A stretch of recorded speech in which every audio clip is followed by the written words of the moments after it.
Tartarus. The very word sounds like a sentence, like a harbinger of an inevitable end. It is not just a pit in the ground, not a mundane dungeon for villains. Tartarus is the cradle of primordial chaos, the primal void born before the creation of the world, a place where the gods themselves cast down those they feared the most. Imagine an abyss so deep that light never reached its bottom. Not darkness, but its absence, consuming everything. Stone walls, pulsating with the pain and fury of those imprisoned within them, exuded not cold, but concentrated despair. There was neither time nor oblivion here, only the eternal echo of suffering. In this bottomless well languished those who dared to challenge the Olympians themselves in the Great War. The most powerful of the Titans, such as the Titan Cronus, overthrown by his son Zeus and his brothers Atlas, doomed to eternally hold up the celestial vault, and Iapetus, whose deeds incurred the wrath of the gods. But there were others, the 100-handed giants, the Cries, whose strength could crush mountains with a single swing of 100 arms, the monstrous 100-headed children of Typhon and Echidna, such as Othrys, Cerberus, and the Chimera, embodiments of primal terror. Tartarus itself was their jailer, its depths their chains, and the primordial darkness their eternal companion. However, even among the Titans, there were those who did not share the fate of their brethren. Some were fortunate enough to escape this fate through neutrality, or even by aiding the Olympians in the war against the Titans. For instance, Oceanus, who remained aloof from the conflict, and his sister Tethys. Prometheus and Atlas, although Titans, demonstrated their strength and loyalty to the Olympians.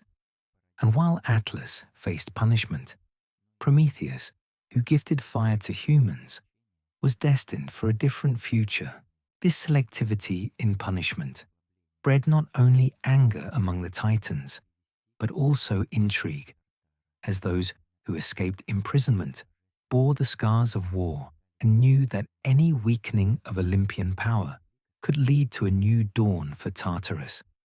It was precisely these cracks in the divine order that led to the release of primal horrors. Before the gods and mortals appeared, before time began its usual course, there was the abyss. It was called Tartarus. It was not merely a place, not a dungeon in the depths of the underworld, but a living, thinking embodiment of primordial horror, a hungry void into which the victorious Olympians cast their most bitter enemies. The Titans, whose bodies were forged from the raw power of the elements, the giants born from the very fury of the earth, and other, even more ancient and nameless monsters, were sealed there for eternity. Their rage and despair fed Tartarus for millennia, transforming it into concentrated agony. But nothing lasts forever, not even divine seals. Whether through betrayal in the shining halls of Olympus or the slow fading of the gods themselves, the ancient shackles weakened. One day, a deep hum resonated throughout the cosmos, as if a taut string of reality had snapped. The fabric of existence tore, and from this gaping wound, from the very heart of darkness, those long forgotten broke free. It was not merely an escape, it was an eruption. Embodied nightmares, forged from eternity and longing, poured into the mortal world. The sky darkened, the sun grew dim, and the earth itself trembled as if in a fever. Ancient, wild magic, knowing no laws or order, flooded the air, distorting reality, awakening long-dormant fears, and turning the familiar world into an arena for a battle of forces incomprehensible to the human mind. In one of the countless caves that had become a refuge for the desperate, Chloe felt her heartbeat merge with the hollow rhythm of the earth itself. This low, vibrating pulse was a reminder that life continued to beat, even in the deepest ravines of sorrow. She felt the weight of expectations crushing her spirit like a collapsing vault. "Chloe," Marco said, his voice trembling with restrained emotion. "We cannot let this consume us. You can't live in the past forever." His eyes met hers, pleading yet unyielding, like a lighthouse in a raging storm. But the depth of her own storm threatened to drag her down. "What if I can't let go?" Her whisper was barely audible. "What if I'm destined to carry this pain, like Prometheus?" He stepped closer, so close she felt the warmth radiating from him, a stark contrast to the icy cold of the cave. "We don't have to obey fate. We can fight. We can take the fire he gave us and turn it into something beautiful." With these words, a flicker of hope ignited deep within her. Fragile, trembling in the cold wind of despair, memories surged in waves, laughter, the warmth of shared dreams, the radiance of possibilities they had once envisioned. She remembered nights spent planning the future, dreams woven into intricate tapestries. But then came the ghosts, heartache, fear, the stinging bitterness of loss that clawed at her insides. "What if we fail?"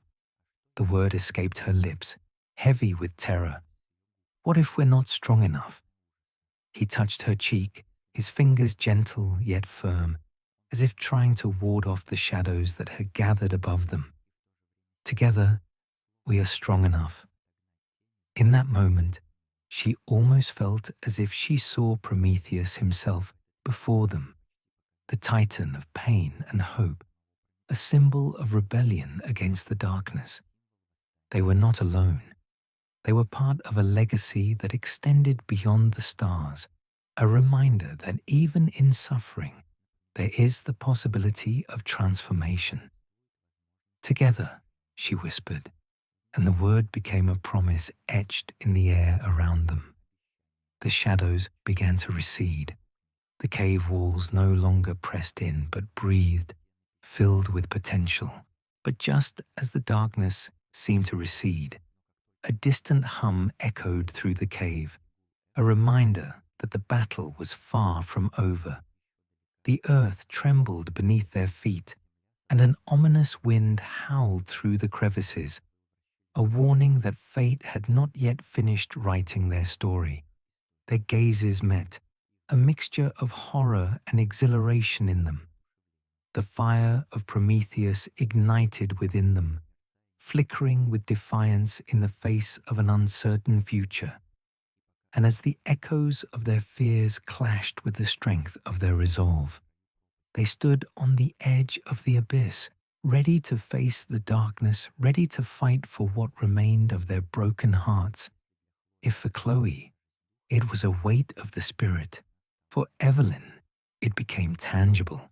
She bore the burden of an entire world, and this load was akin to what the Titan Atlas carried on his shoulders.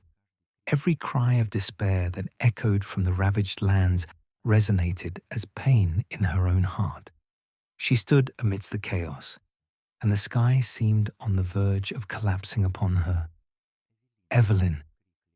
Liam's cry was filled with desperate pleading. He looked at her, fear swimming in his eyes.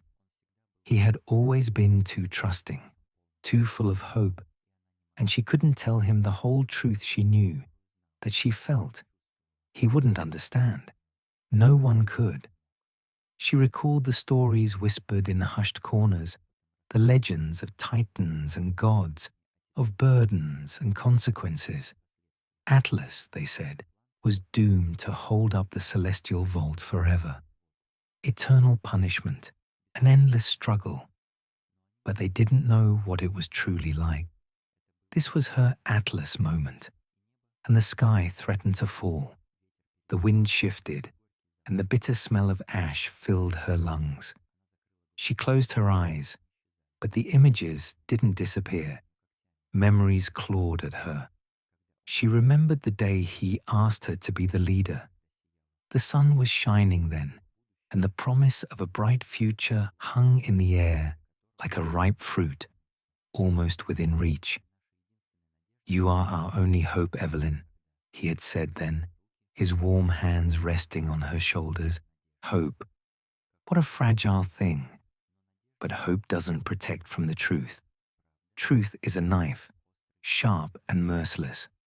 She had taken on this burden willingly, no, foolishly, believing that perhaps she could change their fate. But here they stood on the edge of the abyss, and she felt the world crumbling, the tentacles of despair reaching closer. Liam's cry brought her back to reality. She saw it now. The flickering torchlight illuminated the gathered crowd, faces contorted with fear and uncertainty, the people she had promised to protect. The reality of her promises crashed upon her like cold, merciless waves. "We can't let them take you," his voice broke, desperation in every syllable. And she was torn apart, her heart squeezed in a vice. She wanted to reach out, to comfort him, but the truth was written on the lines of her palms. Perhaps she couldn't save anyone. Suddenly, a figure emerged from the darkness, shrouded in shadows, a harbinger of what was to come. Evelyn gasped. She recognized the silhouette of Mara, the one who once stood beside her, now a phantom of betrayal. Her laughter still echoed in Evelyn's ears, a haunting melodic tune, a reminder of broken loyalty. "Think you can carry this alone?" Mara taunted, her voice silken and dangerous. "You're no Atlas, Evelyn. You're just a girl lost under the weight of your dreams." Anger flared within Evelyn like a wildfire, consuming common sense. "What do you know about responsibility?" she retorted, her words sharper than any blade. But inside, she trembled. She remembered the fragments of their friendship, how trust shattered when the night grew dark. Liam stepped forward, becoming a barrier between Mara and her. "Leave her alone." His voice trembled, filled with a mixture of courage and terror. Evelyn saw him struggle to contain his own panic, how he straightened his shoulders, as if trying to lift the weight of their shared fears. But she was a fortress, crumbling from within. "You can't protect me, Liam," she whispered, vulnerability seeping through the cracks in her armor. "I'm already lost." The sky overhead rumbled, heralding the approaching storm. A flash of lightning illuminated the faces of the crowd, reflecting their despair and helplessness. She looked into their eyes and saw a mirror, flawed, frightened, doubting. They believed in her, in them, and now she was the one holding the sky on her shoulders, and it felt too heavy, too immense. Mara's laughter rang out again, cruel and mocking. "You will never be strong enough, Evelyn. This burden will crush you." Every word struck like a hammer, and the realization burrowed deeper, undermining her resolve. But in that moment, she felt the tremor of something else. It ignited in her chest, a fierce determination, the kind that arises when the world feels like it's closing in. "I will not break," she declared, her voice rising above the chaos, cutting through the despair like a knife through fog. "I will not become what you say I am." And now, something shifted in the air, crackling with energy as if the universe itself held its breath. She saw Liam's face, disbelieving at first, then transforming into something akin to pride, but also fear. Time stretched, becoming a fragile thread, barely holding them together. "Let's go," he urged, taking her hand. His warmth seeped into her skin, grounding her. "We can face this together. We'll find a way." His faith enveloped her like a lifeline, a spark in the suffocating darkness. But the shadows thickened. and the storm approached. Mara stood there, a dark reflection of everything Evelyn feared becoming. Think you can escape this? You can't run from your destiny. Her voice became a whisper, fanning the flames of doubt. Evelyn remembered every time she felt small, every moment the world seemed too vast, too unyielding. But in this flash of light, with Liam beside her, she felt the chains of doubt cracking. There is a choice. There is always a choice. Let's go, she breathed, and determination paved her way. The night was dark, but she could almost see the stars, tiny sparks of hope scattered across the cosmos. Together, they stepped forward. The burden was still heavy, but somehow it felt a little lighter. Confrontation loomed ahead, shadows swirled, but she refused to look back. This was their moment. This was their battle. The pain of the world became physical. The earth trembled beneath my feet, and it wasn't just the rumble of a distant battle. It was a groan, a low growl, as if a wild beast had awakened from a long sleep, as if the earth itself was alive, choking and enraged, ready to unleash its fury. I stood at the edge of a ravine, the air thick with a pungent smell, a mix of scorched earth and something sweeter, almost mournful. My heart pounded in my chest like a mad drummer, begging for escape, and the ghostly whisper of the wind shivered through the trees. This was not an ordinary day. This was a day of reckoning. I turned to Mia, her face as pale as the moon in a starless sky. She had always been my anchor, my steadying force in our turbulent sea of chaos. But today, her hands trembled, her fingers twitching, as if wanting to grasp something solid, something that could tether her to reality. This isn't just a landslide, she exhaled, her voice barely audible, cracked and rough. It's something worse. She looked at me, her eyes wide with horror, as if she saw the shadows creeping up behind me. The ghosts of our past mistakes, decisions we thought insignificant, ripples on the water that had turned into waves. And then there was Jack, standing at the edge of the forest, his silhouette stark against the twilight sky. He was a dying ember in the midst of a storm, lost in his thoughts, nursing his guilt like a child. He had always been wild, a dreamer, chasing stars while Mia and I clung to the earth. But dreams can turn into nightmares, and now his recklessness threatened to consume us all. We disturbed her, he muttered, his gaze fixed on the gaping maw of the ravine where the earth had split, a wound we had inflicted upon the land with our thoughtless carelessness. Gaia isn't just a myth, you know. She's real, and she's furious. I remembered the stories, the stern tales told in the warm light of campfires, how our ancestors revered the earth, how they listened to its heartbeat. I remembered my grandmother's voice, full of wisdom, telling me to tread lightly, to give thanks to the earth. But we had taken too much, and now it felt as if the earth itself was screaming, and that cry echoed through the trees. With every inch of cracked soil, I felt its pain, its sorrow, its rage. Mia moved closer, her breathing becoming short and ragged, a growing horror clawing at her throat. "What do we do?" she asked, her voice trembling like a leaf caught in a storm. The question hung in the air, heavy with the weight of our choices. We were children playing in a world too big for us. And now, the consequences had returned to haunt us. "We have to fix this," I said, though the words felt hollow, a faint whisper against the roar of the earth. Fixing it seemed impossible, like trying to catch smoke with bare hands.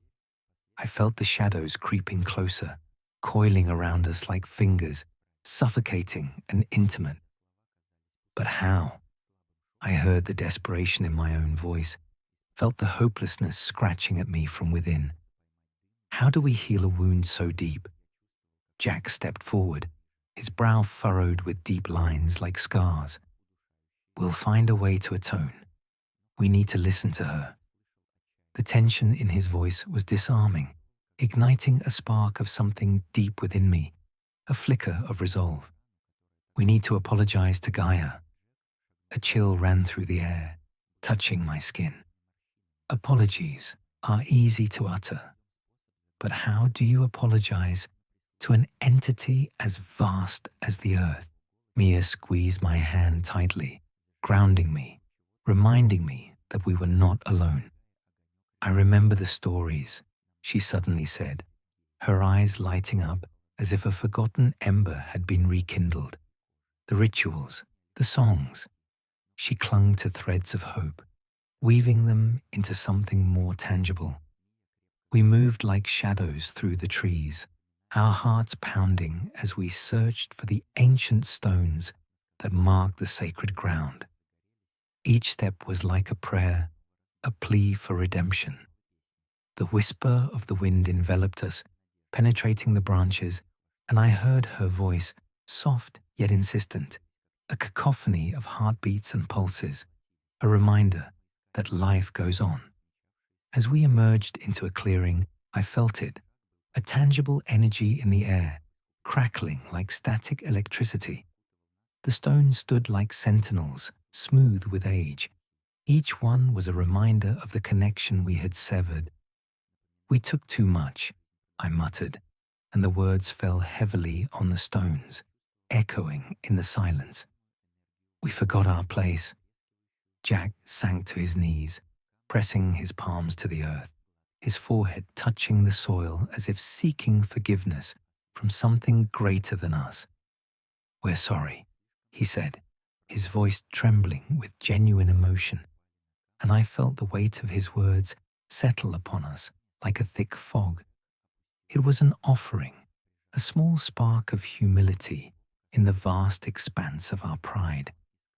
Mia joined him, drawing a small circle in the earth, tracing lines of connection that pulsed with energy. "Let's give back," she urged, her voice a trembling thread weaving into the air, drawing us closer. "Let's restore what we can." And in that moment, as the sun dipped below the horizon, casting an ethereal glow upon the clearing, I felt the earth respond. A tremor ran through the ground, a sigh of relief.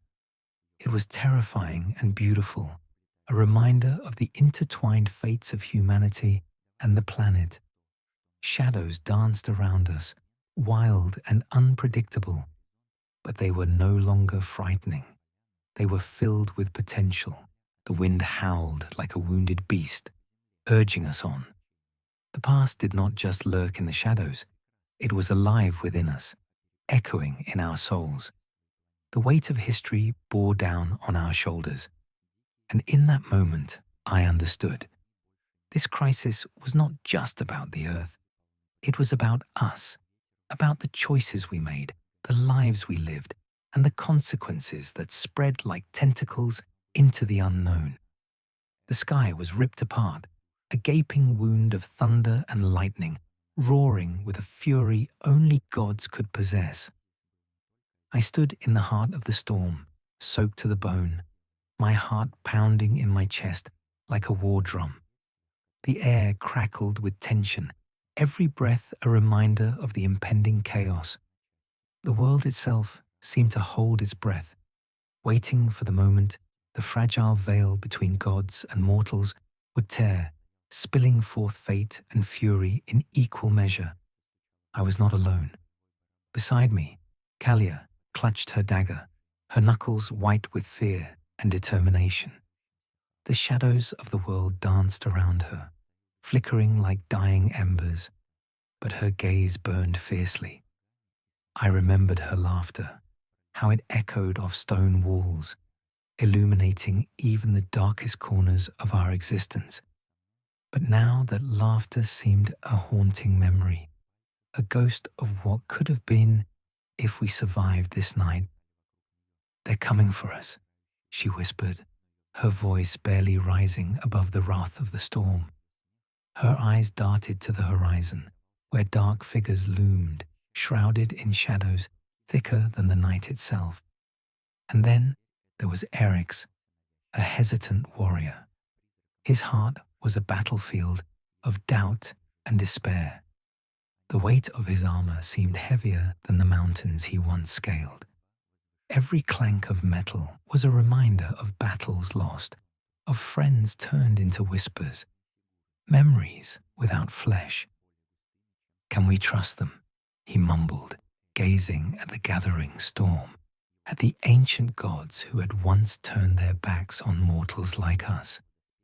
They abandoned us before. Why should they come now? Despair clawed at my throat. I looked at him, at the man who had held my hand in dark times, who wore his scars with such raw honesty that it filled me with both awe and pain. "Because if they don't come, we're all doomed," I said, and the truth pierced the tension like a blade. "This is the moment we've been waiting for. They are our only remaining hope." As the shadows drew nearer, I could almost hear the whisper of ancient lore swirling around us, tales of betrayal and sacrifice echoing through the halls of history. I felt the pull of destiny, the invisible threads binding us to those who came before. The gods were approaching, but not all of them carried good intentions. The wind howled, carrying a bone-chilling cold. I remembered my mother's voice, softer than a lullaby. "When the gods come, they bring choices, but choices are often curses." I had always thought her words were mere exaggeration, a mother's way of shielding her child from the harshness of reality. But as I stood in that moment, my heart a drumbeat of terror, I felt the weight of her wisdom pressed down on me. They emerged from the darkness, figures in cloaks, silhouettes against the fiery backdrop of the storm. The gods, once distant deities, now terrifyingly close, descended like rain, each step deliberate, each breath a testament to their power. Their faces were masks of beauty and horror, ancient and eternal, reflecting the very fabric of our existence. "Will you fight?" Their voices boomed, echoing off the cobblestones and seeping into our very marrow. Each syllable was laden with foreboding, as if the weight of their question could crush us to dust. I felt the earth tremble beneath my feet, alive, pulsing with fear. Eric stepped forward, his expression a mixture of courage and uncertainty, a glimpse of the hero he could be. "We fight for our lives," he declared, his voice rising like a beacon in the storm. "We fight for our freedom, our families, for those who cannot fight for themselves." The crowd, a mass of trembling souls, stirred behind us, emboldened by his words. He was more than just a man. He was an embodiment of hope, a fragile spark igniting the hearts of the weary. But Kalia, ever the realist, shook her head, tears mingling with the rain on her cheeks. "Hope is empty without strength," she said, her voice a desperate plea. "We need more than just words. We need allies, and we must be sure we can trust them." The tension was palpable, a thick fog of uncertainty enveloping us like chains. I felt the world shrink, the chaos outside fading to a distant murmur as I focused on this moment, this breath. "We may have no choice," I mumbled, my heart aching with a truth I was only beginning to accept. The gods were here, and whether we liked it or not, we needed to unite with them. The storm raged, but in this chaotic cacophony, I heard something else, a symphony of voices, mingling the cries of mortals and the roars of gods. It was the sound of unity, a haunting melody that called us to rise above our fears, to strive for something greater. My hands trembled as I reached out to Eric's, to Kalia. Together, we will face this together, whatever darkness awaits ahead. And then I saw it, a shimmer in the shadows, a hint of light dancing just out of reach. In that moment, I understood that we weren't just gathering allies. We were forging a connection that transcended time and divinity. The ghosts of our past whispered in our ears, pushing us forward, reminding us of the weight of every choice we made. As the gods drew nearer, their intentions shrouded in mystery, I felt the pulse of inevitability coursing through me. This was not just a battle for our lives. It was a day of judgment, a collision of hearts and souls. The storm was not merely a backdrop.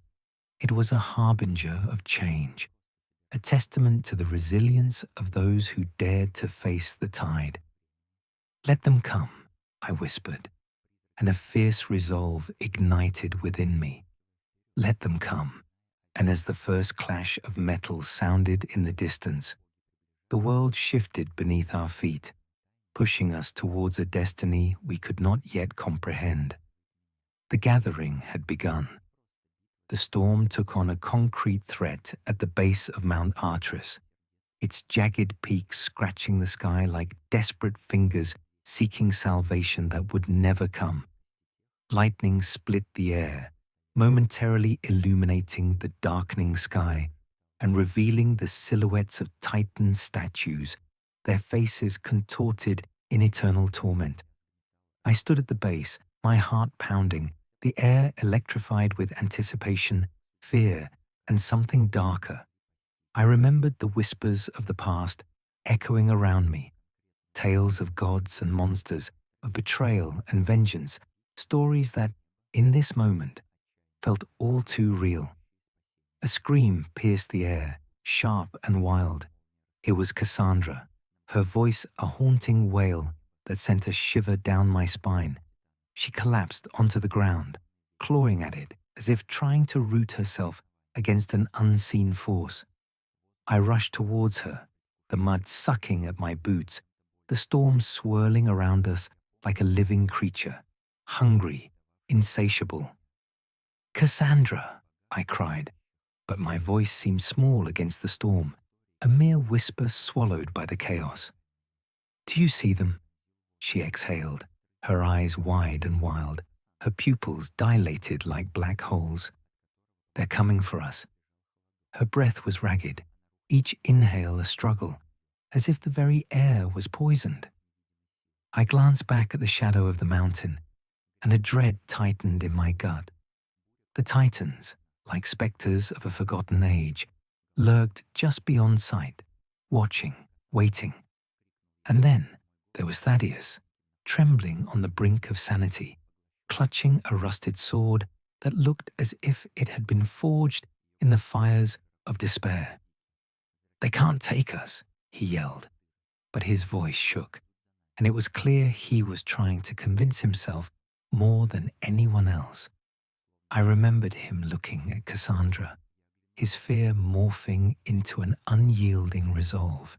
Beneath his surface boiled a love, a fierce protective instinct that made my heart ache.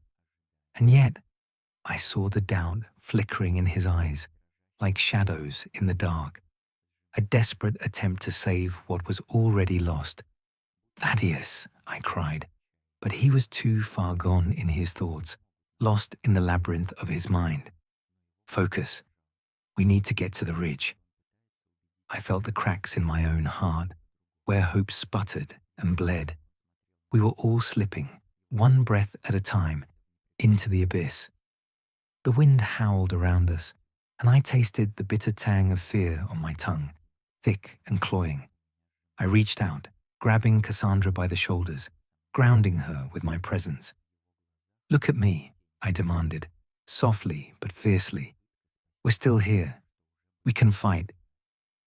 In her eyes, I saw a flicker of the girl who once smiled so easily. The girl who danced under the stars with wild abandon, unafraid of the shadows. I wanted to pull that girl back from the brink, protect her from the nightmare bearing down on us. Remember that night we laughed until dawn? Cassandra whispered, her voice trembling like a fragile thread. Remember how the stars seemed to nod in time? I didn't think we'd ever see a day like this. Her words were a lifeline, and I clung to them, refusing to let this be the end of our story.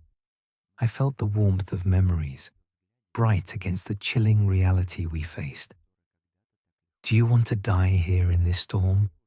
Thaddeus barked, his voice laced with panic. We fight. We're not their playthings.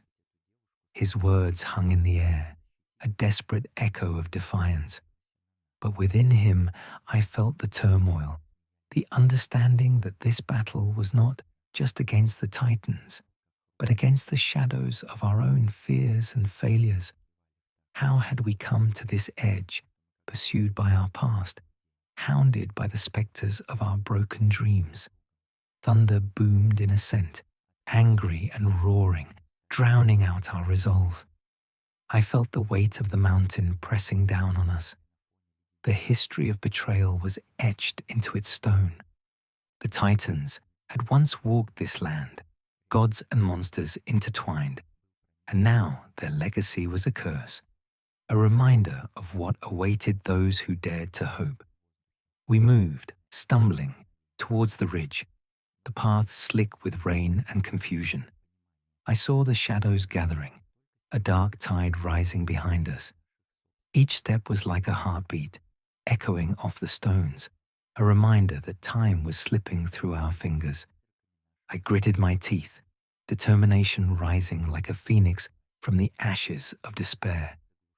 We were alive. We were breathing. Keep going, I urged, my voice a battle cry against the howling winds. Cassandra grabbed my hand, her fingers cold and trembling. What if we don't make it? She asked, her voice so quiet it shattered my heart. What if this is where it all ends? I forced a smile, though my insides twisted with grief. Then we'll make it a damn good story, I said, trying to inject humor into the darkness. Imagine the gods trying to write about our demise. They bathed once a year, so, yeah, romance was grounded. My attempt at a joke fell flat, but it was a lifeline, a thread to cling to in the storm of uncertainty. We reached the ridge, the ground crumbling beneath our feet, the storm raging above us. Chaos incarnate. The Titans stirred, a deep rumble vibrating through the earth, and I saw their shadows writhe and meld, a dance of despair and fury. We were out of time. In that moment, I understood that we weren't just fighting against ancient creatures. We were fighting our own demons, regrets, shattered dreams, whispers of doubt. We were flawed and broken, but we were alive.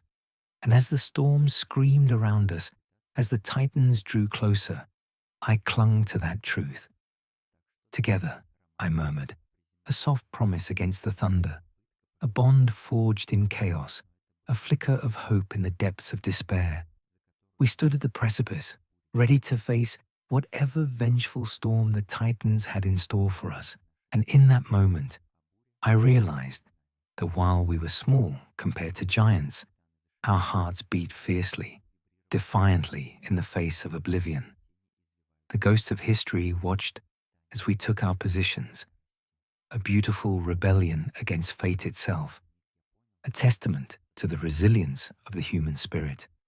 The storm, the Titans, the shadows, they were all merely a backdrop to our unfinished story, and we were just beginning. The storm transitioned into an internal world. In an ancient temple, whose walls remembered prayers of millennia, Garrett's thirst for revenge summoned the Furies, goddesses of retribution.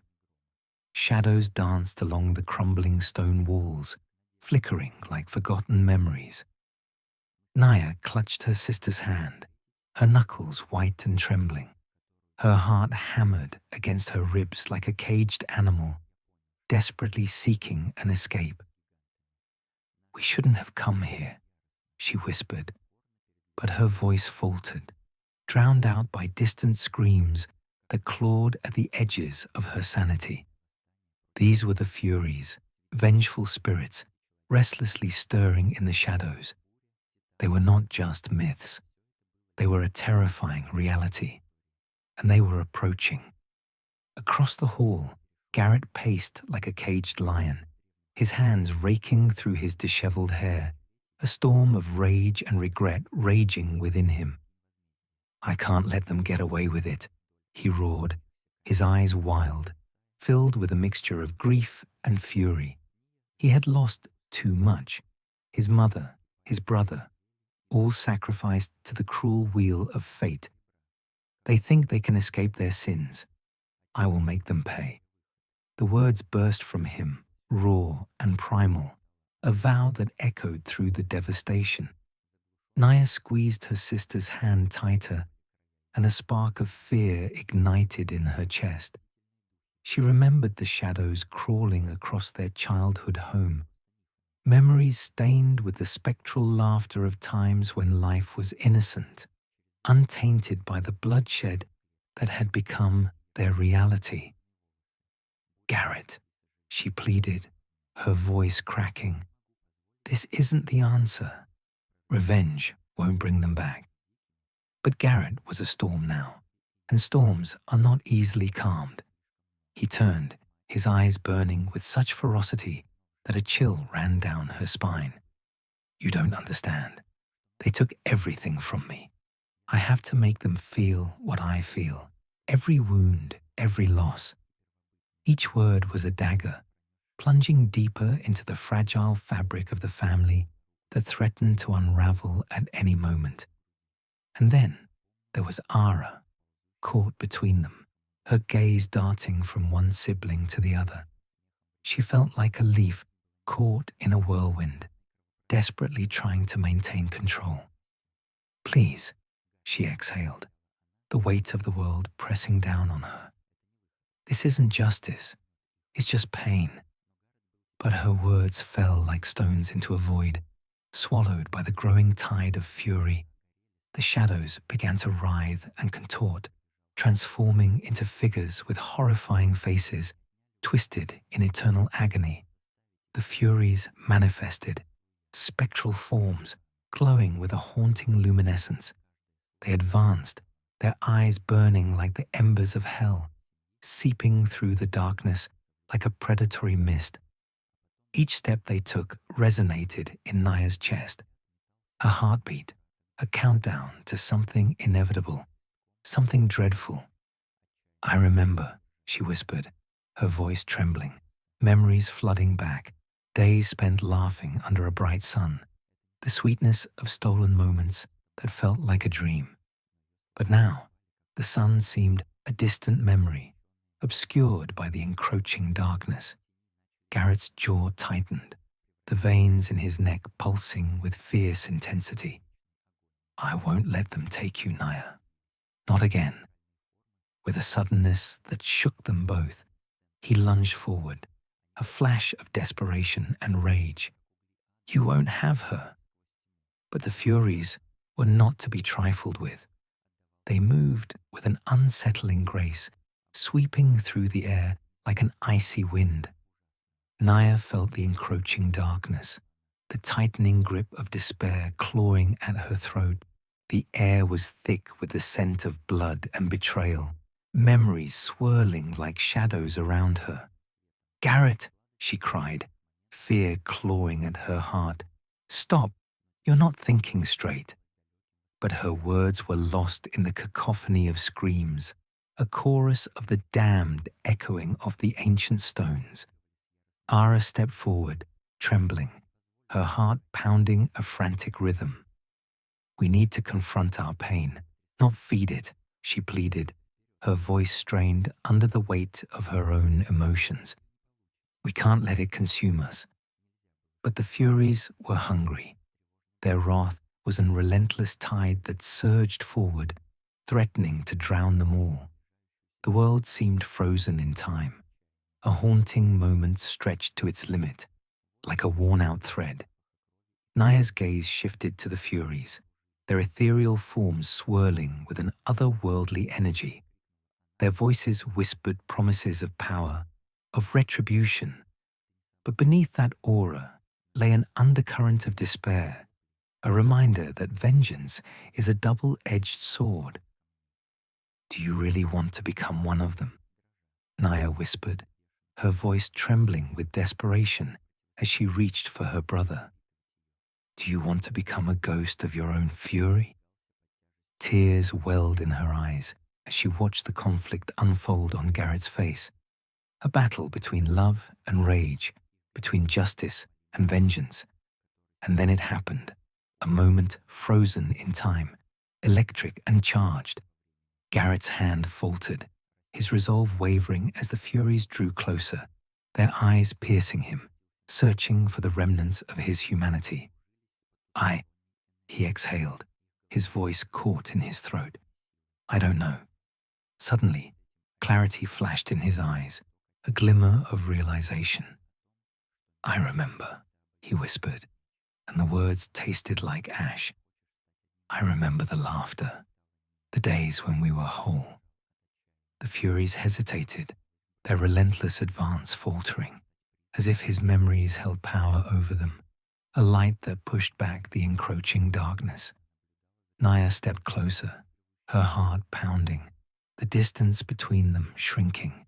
"Then fight them, Garrett. Fight for us, for what we lost."